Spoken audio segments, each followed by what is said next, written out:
लहजे में बदतमीजी और चेहरे पर नकाब लिए फिरते हैं।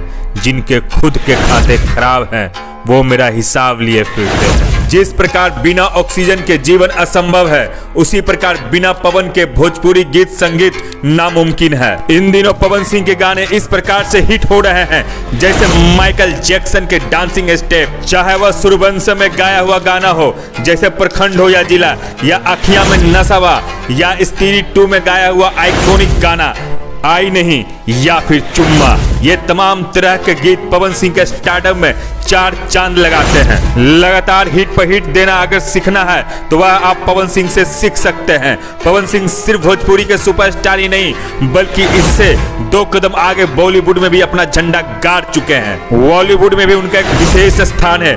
बड़े बड़े सुपरस्टार उनको अपने फिल्म में गाना गवाने के लिए आतुर हैं। अगर हम कहें कि पवन सिंह के कारण भोजपुरी इंडस्ट्री को ऊंचाई मिली है, भोजपुरी इंडस्ट्री आगे बढ़ा है, भोजपुरी इंडस्ट्री तरक्की किया है, तो यह अतिशयोक्ति नहीं होगी। हालांकि उनके विरोधी और उनसे ईर्ष्या रखने वाले लोग इसका विपरीत राय रखते हैं। लेकिन क्या यह सच नहीं है कि लॉलीपॉप एक इंटरनेशनल गाना है? या यह सच नहीं है कि हिंदी फिल्म स्त्री 2 में गाया हुआ गाना बॉलीवुड में किसी और गायक के द्वारा गाए हुए गाने से ज्यादा हिट हुई है और इस गाने का प्रभाव इतना हुआ कि यह फिल्म सुपर डुपर हिट साबित हुई?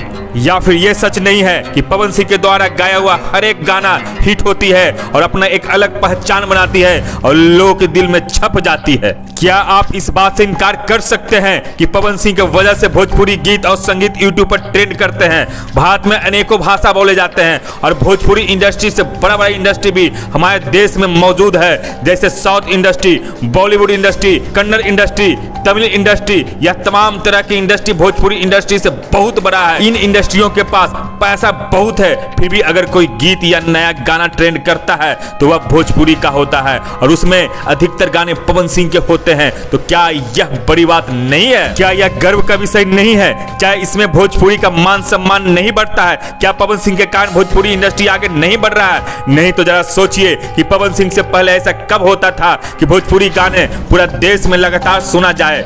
ऐसा कभी नहीं हुआ। लेकिन कुछ विरोधी सिर्फ और सिर्फ नकारात्मक बात करते हैं ताकि पवन सिंह का मनोबल टूट सके और भोजपुरी इंडस्ट्री जो नित्य नए आयाम को छू रही है, आगे बढ़ रही है, वह रुक सके। पवन सिंह के द्वारा गाया हुआ तमाम गाना आज देश के कोने कोने में सुना जा रहा है। देश ही नहीं बल्कि विदेशों तक इनका गाना सुना जा रहा है और यह बिहार वासियों के लिए, भोजपुरी श्रोताओं के लिए गौरव का विषय है।